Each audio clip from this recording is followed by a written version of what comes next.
4-7 on the year after another heartbreaking loss here at SoFi Stadium. The Bengals got off to a slow start on the offensive and defensive side of the ball, and it really looked like it was headed towards being a blowout for this Chargers team, and an uninspiring performance from the Bengals on both sides, as I just mentioned. But at halftime, the Bengals made some adjustments on defense. They started playing much better in the second half. And then on offense, they really started to dial in and score some points thanks to big nights from T. Higgins, Chase Brown, and Jamar Chase, and of course, Joe Burrow.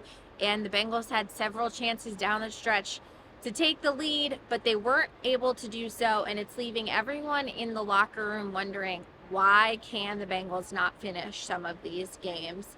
Nobody seems to have the answers, and it continues to be the same story for this team, and they are running out of time to figure it out. They head into their bye week with Zach Taylor saying he doesn't plan to make any wholesale changes. He feels good about the process that he and his staff have in place on both sides of the ball, and they'll use this bye week to try and figure out how they can make the most of their 6 games left. As I mentioned, at 4-7, their playoff chances are certainly very slim, but they still have an opportunity to make a run late in the season, but it has to start with them starting to beat some of these good teams. They have yet to be a team with a winning record. And another key part of the game tonight was that Evan McPherson missed 2 field goals. He's continued to have a tough season, and again, the Bengals are left wondering why. What has happened to Evan McPherson? He signed that extension this summer, and all things were looking like the Bengals had their kicker for the long haul. McPherson is known for just making some of those kicks down the stretch, no flinch. You've heard Money Mac. Well, it's been a tough season for the Bengals and McPherson, and 2 misses